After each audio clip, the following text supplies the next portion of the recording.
नमस्कार। रविवार special, Sunday special का एपिसोड, साप्ताहिक एपिसोड और किसी खास मुद्दे पर चर्चा। देखिए, ये मुद्दा ऐसा है कि जिस मुद्दे पर YouTube चैनल्स पर या मुख्य धारा के जो चैनल्स हैं उन पर आपको चर्चा देखने के लिए नहीं मिलेगी। इसकी सबसे बड़ी वजह यह है कि इसके लिए रिसर्च वर्क बहुत करना पड़ता है और इस प्रकार का मुद्दा उठाने के लिए आपको अपनी बात को साबित करने के लिए बहुत सारी तथ्यात्मक चीजों को सामने रखना पड़ता है। लेकिन आज का जो विषय है निश्चित रूप से बहुत महत्वपूर्ण है। राहुल गांधी और उनकी वर्तमान कांग्रेस लंबे समय से यह प्रयास कर रही है कि वो मुसलमानों की सबसे लोकप्रिय पार्टी बन जाए और इसके लिए राहुल गांधी ने आज से 5-6 साल पहले प्रयास शुरू किए थे। उन्होंने सारी ऐसी पार्टियों के साथ गठबंधन करने शुरू किए थे जो मुसलमानों की बेसिक पार्टियां मानी जाती हैं अपने अपने प्रांतों में, जैसे कि मुस्लिम लीग है केरल में और एक पार्टी है बदरुद्दीन अजमल की असम में। इन सब के साथ उन्होंने समझौते किए थे और यह भी कहा था कि हम इनके साथ जाएंगे अपने क्षेत्रीय नेतृत्व के विरोध के बावजूद। इनके जो क्षेत्रीय नेतृत्व था उनका यह कहना था कि हमें इनके साथ नहीं जाना चाहिए और हमें एक धर्मनिरपेक्ष पार्टी के रूप में ही सामने रहना चाहिए। इसी वजह से हमें किसी भी खास ऐसी पार्टी के साथ समझौता नहीं करना चाहिए जो लगे कि साहब ये मुसलमानों की पार्टी है, इससे हिंदू वोटर हमारे नाराज हो जाएंगे। और हिंदू अब बहुसंख्यक तरीके से कांग्रेस के साथ नहीं जाते, ये बात साबित हो चुकी है। लेकिन राहुल गांधी को कौन समझाए?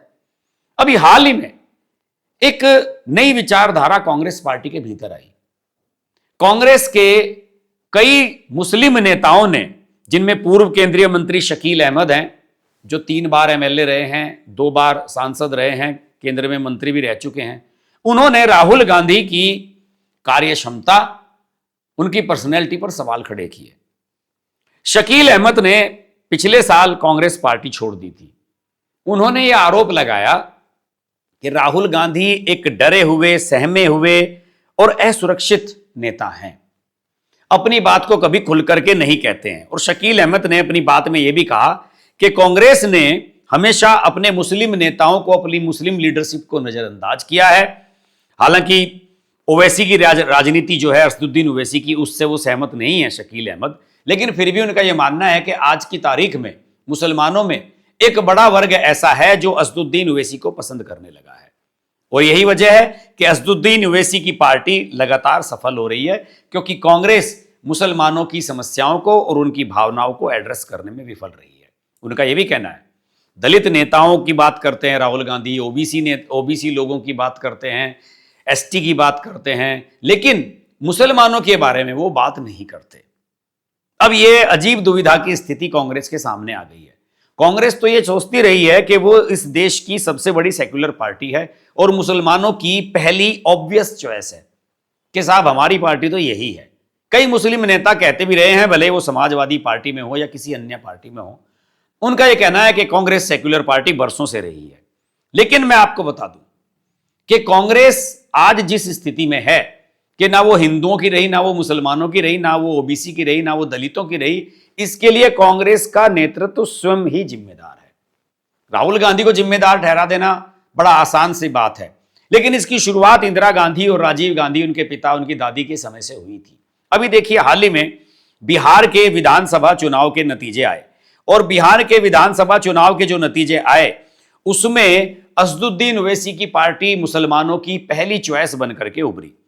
बिहार का जो सीमांचल का इलाका है वहां पर 24 विधानसभा सीटें हैं, उनमें से 14 सीटें बीजेपी और जेडीयू और एलजेपी के गठबंधन ने जीती हैं।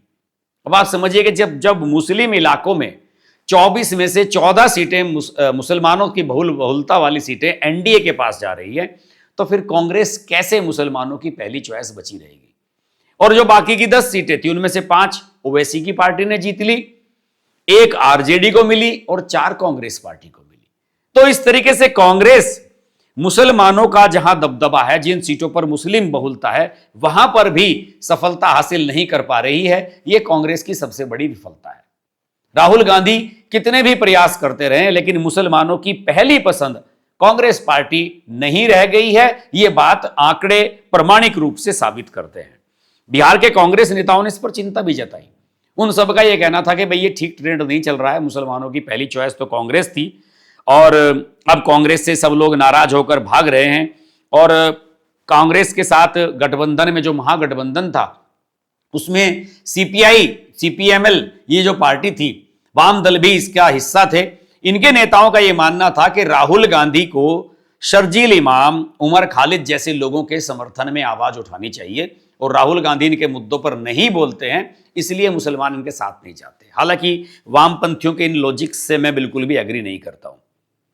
ये तो सिर्फ इसलिए कह रहे हैं क्योंकि ये सारे के सारे जेएनयू के पढ़े हुए और वामपंथी विचारधारा के छात्र हैं, इसलिए इन सब के बारे में वामपंथी ऐसी बात कर रहे हैं। लेकिन इसमें कोई शक नहीं है कि कांग्रेस के जो कांग्रेस से जुड़े हुए नेता हैं या पहले जो कभी ना कभी कांग्रेस के साथ रहे हैं, वो भी इन बातों को स्वीकार करने लगे हैं कि कांग्रेस मुसलमानों को सही तरीके से एड्रेस नहीं कर रही है और अब मुसलमानों को भी अन्य जगह जाना पड़ रहा है। राशिद अल्वी राज्यसभा के सांसद रहे हैं, कांग्रेस में भी रहे, बसपा में भी रहे, आजकल एक्टिव पॉलिटिक्स में नहीं है, लेकिन आपने देखा होगा टीवी चैनल्स पर अक्सर आते रहते हैं, डिबेट्स में आते हैं। उन्होंने भी इस बात को महसूस किया कि कांग्रेस से मुसलमान दूर हो रहे हैं और ऐसे में असदुद्दीन ओवैसी जैसे लोग अपनी जगह बनाने में सफल हो रहे हैं, क्योंकि भाजपा में मुसलमान जा नहीं सकते तो मुसलमानों को कहीं ना कहीं तो नेतृत्व अपना ढूंढना ही है। और यही वजह है कि सभी स्टेट्स में ऐसी पार्टियां आप समझ लीजिए कि 80 के दशक के बाद खड़ी हो गई हैं जो मुसलमानों के वोट को अपनी तरफ अट्रैक्ट करती हैं। अगर हम पूर्व से चलें, पश्चिम बंगाल में आज टीएमसी मुसलमानों की पहली पसंद है, बिहार में लालू की पार्टी राष्ट्रीय जनता दल, उत्तर प्रदेश में समाजवादी पार्टी, तमिलनाडु में डीएमके, महाराष्ट्र में एनसीपी, केरल में और बंगाल में वाम दल लंबे समय तक मुसलमानों की चॉइस रहे। इवन जगनमोहन रेड्डी की पार्टी आंध्र प्रदेश में वाईएसआरसीपी, तेलंगाना में केसीआर की पार्टी बीआरएस, ये सभी पार्टियां आज मुसलमानों की पहली पसंद बनती हुई जा रही हैं। कांग्रेस सेकंड पसंद बन चुकी है। हालांकि अपवाद स्वरूप आप कह सकते हैं कि तेलंगाना में सरकार बनी है कांग्रेस की और मुसलमानों ने भी वोट दिए, लेकिन उसकी वजह यह थी कि बीआरएस पर भ्रष्टाचार के आरोप लग गए थे और उसके खिलाफ जबरदस्त एंटी इनकम्बेंसी थी 2 बार की, और वहां पर बीजेपी इतनी स्ट्रांग है नहीं कि अपने दम पर वहां पर जीत हासिल कर सके, तो इसलिए मजबूरी में मुसलमानों को कांग्रेस का रुख करना पड़ा। लेकिन मैं अगर ये बात स्पष्ट करना चाहूं कि ये जो वैचारिक संघर्ष मुसलमानों और कांग्रेस के बीच में शुरू हुआ, ये कब शुरू हुआ और इसका जो मुख्य प्रस्थान बिंदु है वो क्या था, तो मेरा मानना है कि 1986 में हमें जाना पड़ेगा। आरिफ मोहम्मद खान कांग्रेस के बड़े नेता थे जो इस समय बिहार के गवर्नर हैं, राजीव गांधी के बड़े करीबी हुआ करते थे, और आपको ध्यान होगा कि उस समय शाहबानो का फैसला आया था जिस पर अभी हाल ही में हक फिल्म बनी है। शाहबानो वाले फैसले में सुप्रीम कोर्ट ने यह कहा था कि मुस्लिम महिलाओं को भी तलाक के बाद उनका हर्जाना खर्चाना मिलना चाहिए, परिवार के लिए पैसा मिलना चाहिए। और इस बात को लेकर के जो बड़े रूढ़िवादी टाइप के लोग थे वो बड़े खिलाफ हो गए थे। खासतौर से मुसलमानों में उनके खिलाफ बड़ी नाराजगी थी कि साहब आरिफ मोहम्मद खान ने ऐसी बात क्यों कह दी। ये 1985 में सुप्रीम कोर्ट का फैसला आया था। इसमें मोहम्मद अहमद खान बनाम शाहबानो बेगम, मोहम्मद अहमद खान जो उनके पति थे शाहबानो बेगम, इस मामले में जो ऐतिहासिक फैसला हुआ था इसमें यह था, वो वृद्ध महिला थी, तलाकशुदा महिला थी, उसमें यह कहा था कि उसको गुजारा भत्ता देने का आदेश दिया था और यह भी उसमें स्पष्ट किया था कि सीआरपीसी की धारा 125 एक धर्मनिरपेक्ष प्रावधान है, व्यक्तिगत कानूनों से ऊपर है, इसलिए महिला किसी भी धर्म की हो उसको हर्जाना खर्चाना मिलना चाहिए।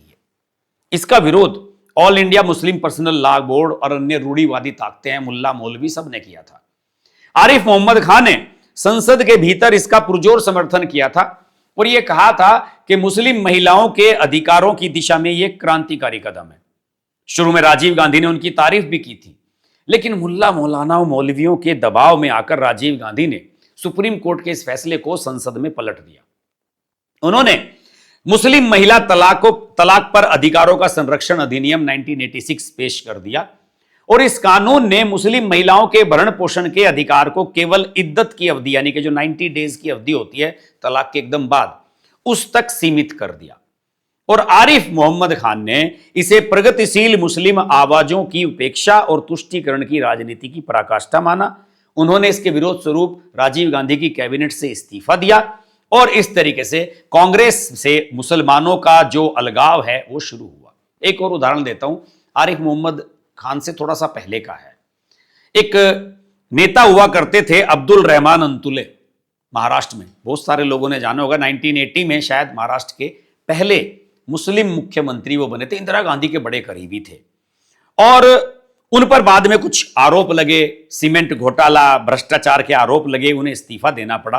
हालांकि बाद में सुप्रीम कोर्ट से उन्हें क्लीन चिट भी मिली, लेकिन कांग्रेस में उसके बाद उनकी वो वैल्यू नहीं बन पाई। 2004 में यूपीए की जो पहली सरकार बनी थी मनमोहन सिंह के नेतृत्व में, उसमें उन्हें केंद्रीय अल्पसंख्यक मामलों का मंत्री बनाया गया था। लेकिन पार्टी का और पार्टी के लीडर्स का यह मानना था कि यह केवल टोकन के रूप में उनको दिया गया है पद, कि साहब ठीक है, आप पुराने आदमी हो, इंदिरा गांधी राजीव गांधी के समय के आदमी हो, इसलिए आपको दे दिया गया। हालांकि अब्दुल रहमान अंतुले नंबर 1 के सांप्रदायिक विचारधारा के व्यक्ति थे। जब 2008 में कसाब और उसके साथियों ने मुंबई में आतंकी हमला किया था और एटीएस के प्रमुख हेमंत करकरे की मौत हो गई थी, तो उस समय उन्होंने यह कहा था कि हो सकता है कि हेमंत करकरे की मौत में, उनकी हत्या में उन लोगों का हाथ हो जो मालेगांव में विस्फोट करवा रहे हैं। आप जानते हैं कि मालेगांव में जो विस्फोट हुए थे उनमें कुछ हिंदू आउटफिट्स का नाम लिया गया था। तो अब्दुल रहमान अंतुले को लगा कि आतंकवादियों ने नहीं मारा है हेमंत करकरे को, उन हेमंत करकरे की जो हत्या की है वो हमारे ही देश के कुछ हिंदूवादी संगठनों ने की है। ऐसी कट्टर विचारधारा वाला आदमी 2014 में एक गुमनाम मौत मरा। कांग्रेस पार्टी ने उन्हें उसके बाद उन्हें वैल्यू नहीं दी, कांग्रेस ने भी उनसे पल्ला झाड़ लिया। 2009 का चुनाव वो बहुत बुरी तरीके से हारे और इस तरीके से एक और बड़ा मुस्लिम नेता कांग्रेस में साइडलाइन हो गया। दूसरा जो नाम अभी हाल ही का मामला है, प्रमुख नाम है गुलाम नबी आजाद। गुलाम नबी आजाद 80 के दशक से जुड़े रहे, कश्मीर के मुख्यमंत्री भी रहे, केंद्र में मंत्री भी रहे और गांधी परिवार के बड़े करीबी रहे हैं। लेकिन गांधी परिवार में उनकी जो स्पष्ट बात कहने की शैली थी वो किसी को पसंद नहीं आई। आपको याद होगा कि जब तरुण गोगोई असम के मुख्यमंत्री थे, उनके खिलाफ बगावत हुई थी। सारे विधायक हेमंत बिस्वा शर्मा जो इस समय वहां के मुख्यमंत्री हैं, उनको मुख्यमंत्री बनवाना चाहते थे।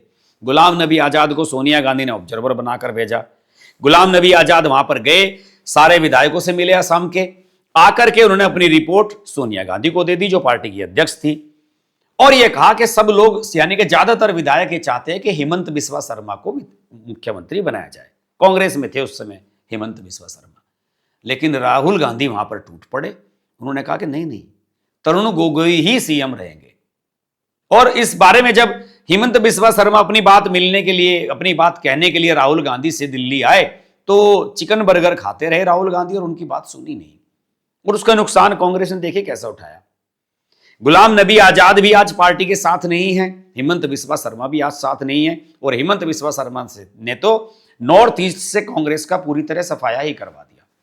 गुलाम नबी आजाद ग्रुप 23 का भी हिस्सा थे, जिन्होंने कांग्रेस पार्टी के भीतर सुधारों की मांग की थी और एक चिट्ठी लिखी थी।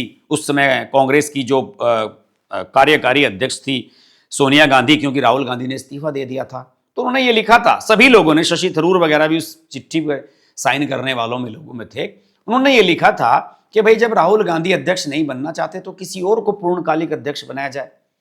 कार्यकारी अध्यक्ष से कब तक काम चलेगा? सोनिया गांधी का स्वास्थ्य साथ नहीं दे रहा था।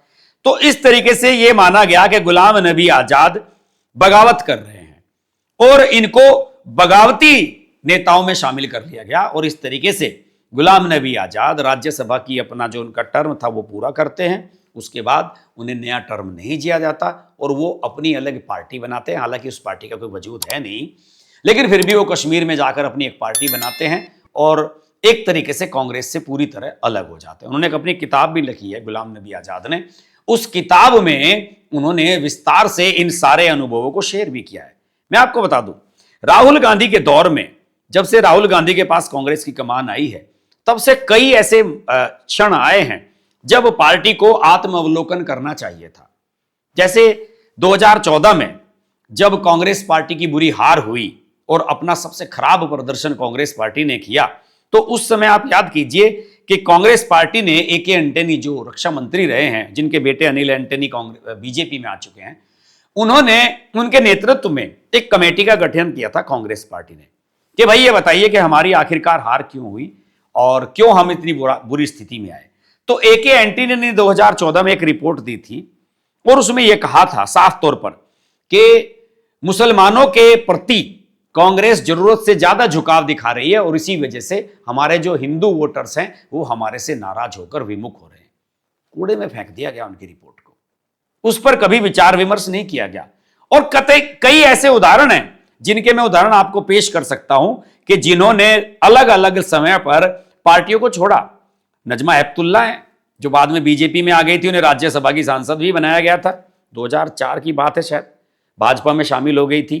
तारिक अनवर जो शरद पवार के साथ 1999 में एनसीपी में चले गए थे और पीए संगमा के साथ मिलकर उन्होंने कांग्रेस से विद्रोह कर दिया था। सीके जाफर शरीफ पूर्व रेल मंत्री, 7 बार के सांसद, 2014 में उन्होंने पार्टी से इस्तीफा दे दिया था।